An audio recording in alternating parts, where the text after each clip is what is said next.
My client Cal and I ranked a community with just 25 members in the top 100 health communities on Skool, a highly competitive category. We surpassed communities with hundreds, even thousands of members, and reached as high as rank number 67 and are currently still on the ascent. The point is, we know a thing or two about engagement on Skool, and today I'll share some of the tactics we use to keep our members active and engaged in the communities we manage. A simple rule of thumb is that if a community activity involves FaceTime, it's good for the community. When I say FaceTime, I'm not referring to the iPhone app, though if you want to FaceTime your community members, then by all means they'll probably enjoy it. By FaceTime, I'm referring to the activity of conversing with one or many human beings while being able to see their faces. That is, through in-person and live call events. Let's look more closely at these events, starting with in-person ones. It almost goes without saying, but in-person events are king. As fun and fulfilling as online communities can be, they will never match the depth of connection that real-life in-person interactions provide. Speaking from experience, in-person events are the fastest way to build meaningful connections. Stories are shared, spontaneous conversations unfold, inside jokes emerge, and even off-topic discussions contribute to a strong sense of relatability, all in a short period of time. While these interactions can happen in online school communities, text-based exchanges will never match the depth or speed of connection that comes from actually talking to people face to face. For in-person events, the main constraint isn't timing, but rather the friction of attending due to geographic distance and the associated costs. For example, if you host events in the US, Americans will naturally find it easier to attend than Europeans. That said, some non-local members will still go out of their way to attend such events. Back in September 2024, my YouTuber client Cal and I hosted an in-person event called a Growth House, where some of Cal's most dedicated members and subscribers spent a week working, hanging out, and engaging in activities together. Despite being a minority among attendees, 3 Europeans literally flew to the US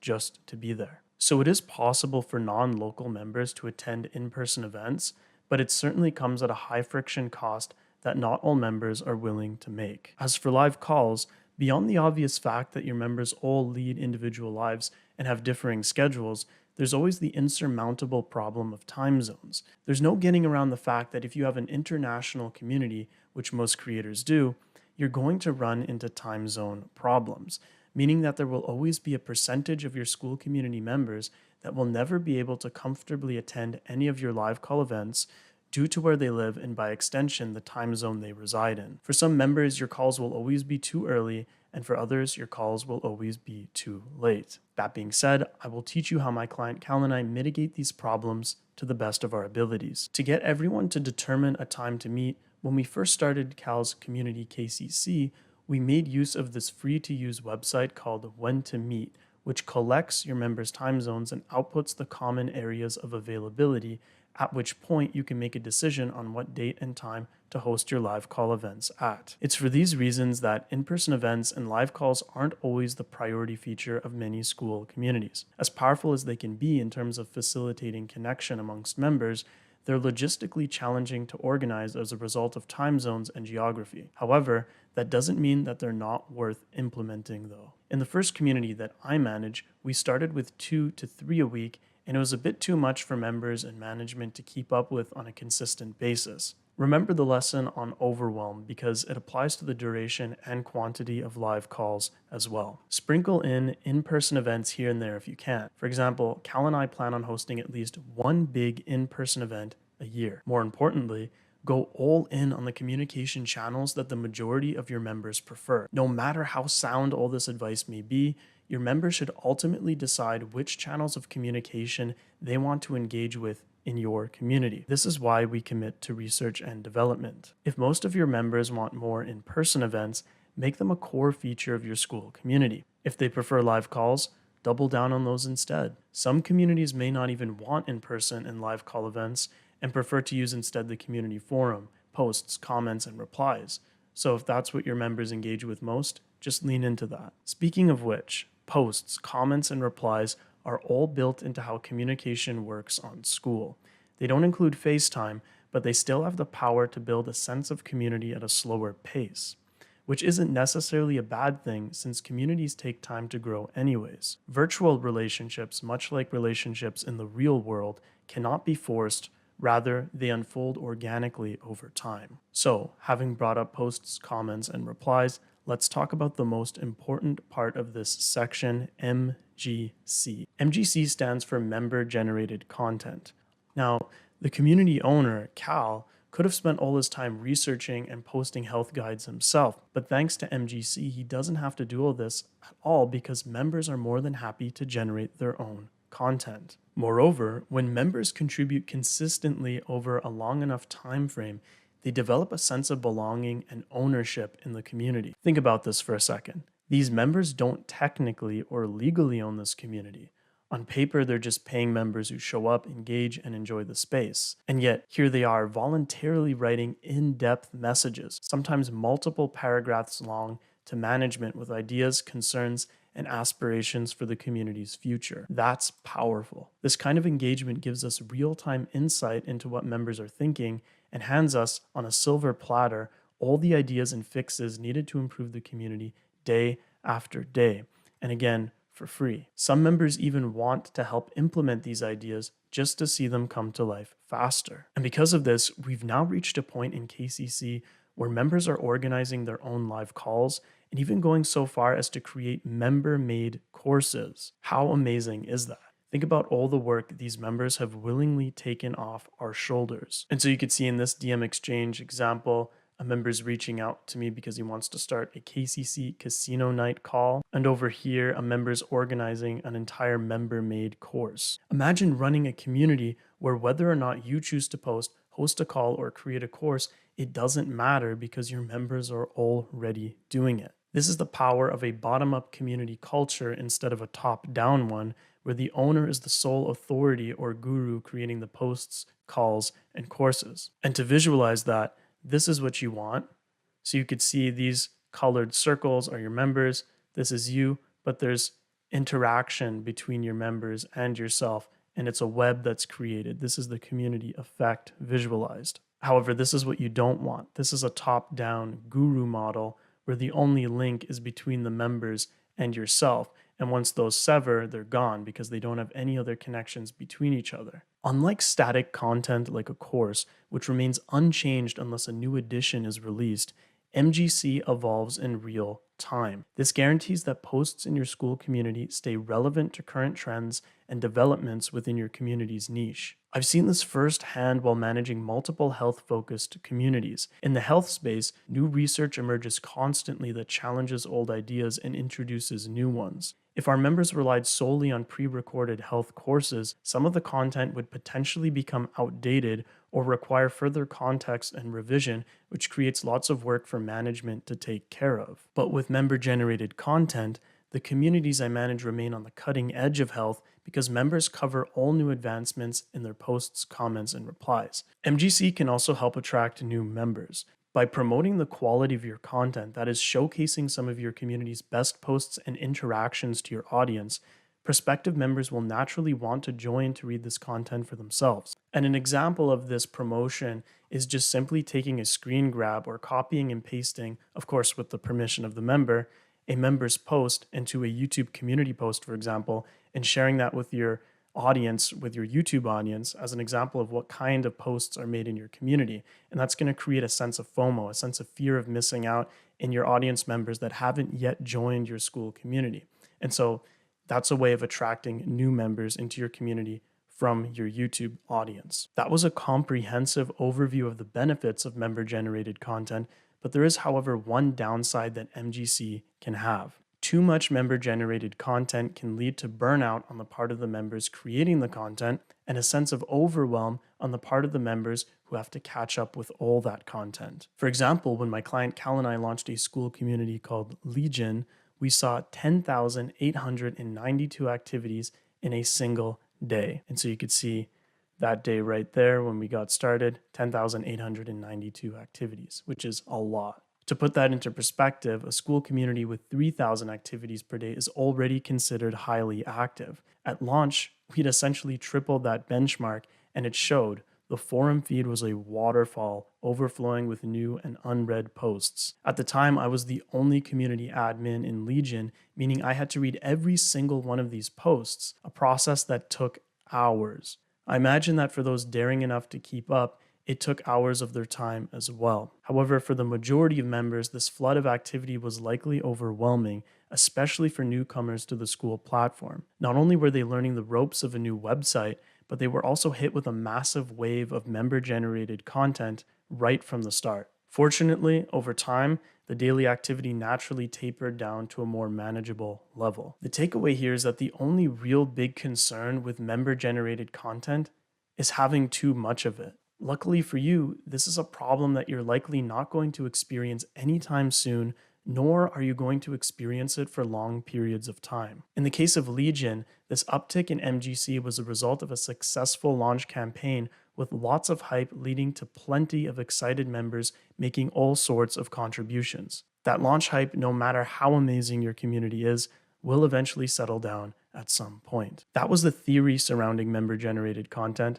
Now let's get into the action steps. How do you get your members to create MGC? An easier way of wording this question is, how can you get members to engage in your Skool community with minimal input from you, management? For the purposes of answering this question, let's explore KCC, the community I manage that has the highest quality MGC. That's not to say that the other communities I manage don't have high quality member generated content, but by and large, KCC is the group that features the most high quality MGC. By highest quality MGC, I'm referring to the semi-subjective quality of the posts, comments, and replies that are made by members in your Skool community. High quality MGC is relevant to your group's subject matter or niche, is interesting or novel or insightful, inspires discussion, is well written in the language of the community, for example, English if you have an English community. So let's consider the opposite to help put things into further perspective. That is low quality MGC. Low quality MGC is unrelated to the subject matter or niche of your Skool community, is uninteresting or unoriginal or uninformative, doesn't inspire any discussion, and is poorly written in the language of the community, for example, poor English if you have an English community. Getting members to create high-quality MGC starts before you even onboard members into your community. To a large extent, high-quality MGC is a function of attracting quality leads to your Skool community. In this case, let's define a quality lead as a prospective member who shows promise in terms of being able to create high-quality MGC when they eventually join your community. Even before I started working with my client on his community KCC, its owner Cal had already implemented this process. For example, long before launching his community, he set up a basic Google form to screen potential members. He would then review their responses to determine who would be a good fit for his soon-to-be launched group. In terms of what to ask your prospective members, that really boils down to who your audience is, and more importantly, who are you looking to attract from your audience? Bear in mind that a form will create friction in terms of people applying to your community, which is either a good or bad thing depending on the goals you have for your community. For example, maybe you do want prospects to go through a long and detailed application form just to see who's really motivated to join your group. Or maybe you want a large number of members in your group, in which case you either shorten your application form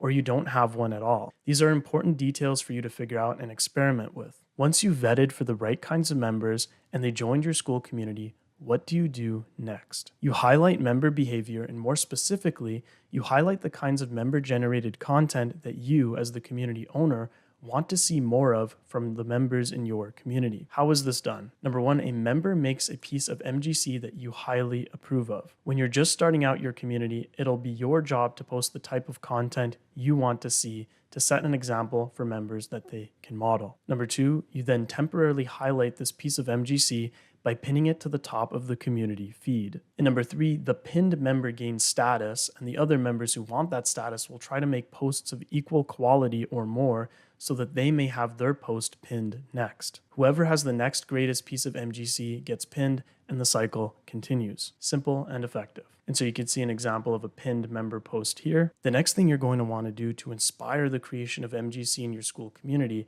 is to operate as if your members actually owned your community. The implications of approaching your members in this way are such that you begin to treat your members as equally involved in the creative process of maintaining and improving the experience that is your Skool community. By handing over the reins to your members, so to speak, and treating them as if they have a stake in your community's health, which they do, by the way, you're creating an environment where members feel free to give insight on how the community should evolve, and more importantly, what they're willing to do to make those ideas of theirs come true. This is what has allowed my client and I to build a community built by the community, where members are hosting live calls and organizing and creating their own member-made courses and even in-person events. So here are the action steps from this section. Number 1, encourage and promote activities that involve face time in your community, that is live calls and in-person events. Number 2, encourage member-generated content. And if you want high-quality MGC in your Skool community, number 1, vet your members. Number 2, reward good behavior, that is reward good MGC. And number 3, let your members take the reins. And lastly, double down on the preferred communication channels. Commit to research and development to identify which communication channels, for example, live calls, in-person events, forum posts, etc., your members prefer to engage with. Prioritize those to maximize engagement and avoid wasting effort on low-impact features. In a matter of weeks, Crusade has reached as high as rank number 56 in the health category, which is a very competitive category to be in. And this is impressive since we are literally outpacing groups with hundreds or even thousands of members. And here's the proof of that. So as an admin in the Crusade settings, you can see that we're indeed in the health category, again, a very competitive space on Skool, and we are rank number 56 with only 24 members. We're literally outpacing some groups that have 10,000 members. And so again, here you can see that we're ranked number 56 and that we only have 24 members. So if you're on the fence about building a Skool community because you don't think that you have enough people in it to make it an active space, then worry not, because you don't need hundreds of members to create an engaging Skool community experience. And one key reason for Crusade's success, at least on the engagement front, is that its owner Cal over here is very active there. In fact, Cal is more active in Crusade than in our other 3 communities. So you could see Cal's engagement levels. This day right there, that little green square at the top below October, that is the day we started Crusade. And so you could see there's no mistaking the level of engagement that Cal has put in since the start of Crusade. And that has indeed played into the success, again, at least on the engagement front, with Crusade. Moreover, as Alex Hormozy, Skool's co-owner, puts it, one of the biggest correlations with month 12 retention by group is the activity of the people who own the groups. The more you're in your group, the more other people will be in that community as well. And so what the co-owner of Skool is basically saying is that the more active a Skool community owner is in their own group,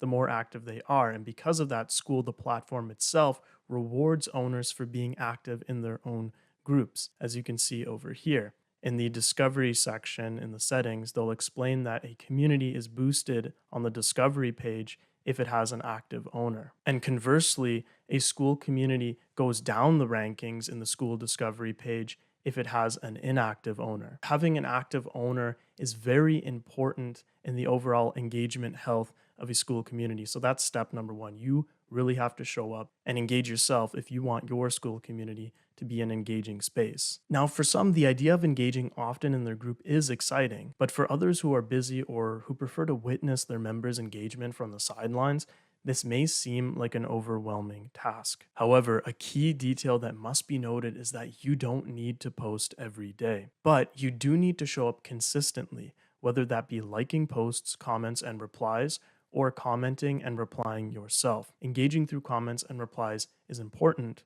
because comments are the group chat. That's where basically the threads of an idea happen, that is underneath the posts.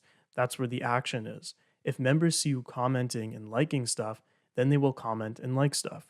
Humans learn a lot by modeling. And so the best way to train your community to do something is to do it yourself. And again, that quote comes from Alex Hormozy, Skool's co-owner. So if you're busy but want to stimulate engagement in your Skool community, here's how Sam Ovens, Skool's founder, spends his time engaging on the platform. Some people think that to engage with their community, they have to post, and posting is the only thing to do. But I do a lot more engaging in the comments and replies than I do posting. It's probably like a 90-10 ratio. 90% of my effort and time is spent in comments and replies and maybe DMs, and then 10% posting. And I think that community engagement happens in the comments. That's where you're talking to people. But when you're posting, it's more like broadcasting something. You're not necessarily talking to someone. Building an engaging community relies on good incentive structures. This means that when a member exhibits a desired behavior, they receive a reward. Here's where things get really exciting, and that's when you provide meaningful, unscalable rewards when your members exhibit desired behaviors, and in this case, behaviors that involve engagement. Now, of course, the specific behaviors that you want to see from your members will, of course, differ from ours. But here are some examples from Crusade along with their associated prizes. So, for the Best Physique Transformation Award, remember, Crusade is a fitness community, we give the Seiko Alpinist watch, which you can see here. A very, very nice looking watch. This is truly an actual unscalable reward that is very, very motivating to members. Now, if a member manages to get 90% plus consistency across all the desired fitness habits and community rituals, which we'll touch on in a bit, he gets a custom challenge coin, as you can see here, which we call the Veteran Crusader Award. And you get this really cool forged tiger challenge coin, some kind of medal. It just looks really cool. And again, that is a motivating prize for members. And it's not just some cheap thing that's not motivating at all. This is truly an incentivizing reward. This is a cool thing that if someone wins and their friends and family ask about it, they could talk about how they won it. There's a whole story behind it. It's truly a motivating and cool and unique reward to have, similar to the Seiko Alpinist watch. And if you're the most supportive member in Crusade as voted upon by the members, you win a high-end, high-quality Mont Blanc pen, as you can see here. And it's a custom Mont Blanc pen because it even has the Crusade branding on it, which is pretty cool. Now, of course, these rewards do cost money for the community owner that I work with, but you don't have to spend money at all. Instead, you can offer unscalable rewards like giving away your time with a free one-on-one strategy call, creating a custom program, etc. Sky's the limit in terms of how creative you can get here. Now, this will encourage members to engage, but to facilitate consistent engagement, let's move on to the final step in this guide. Start creating group rituals. So as you can see here in Crusade, we have something called cohort rituals. And so if you recall, Crusade is a cohort-based fitness community, and we put in place these cohort rituals to ensure regular progress and to make sure that members hit these milestones every single week, and we'll touch on those right now. And this almost goes without saying, but people have lives, so they won't engage in your Skool community every single day. And consider this, people rarely attend their favorite in-person communities on the daily, so why would they engage in your online community every day? I mean that with no offense. And so assigning each action a specific day eliminates the need to decide when to post. The reason we decided to opt for the strategy in Crusade is because we want to simplify how engagement works in the community. Because if you don't tell your members where to post, when to post, and what to post, then it's sort of like this engagement free-for-all, and because members don't know any of these things, they're likely not to post at all, or they'll probably just post pretty infrequently, which is not what we want here if we're trying to drive engagement in your Skool community, right? Would you rather give your members a sort of unwritten engagement schedule to follow, or would you rather just give them nothing to follow, right? And of course, we talked about a lot in this guide, so let's just overview the action steps from this lesson. So number one, as the community owner, like, comment, and reply in the community yourself.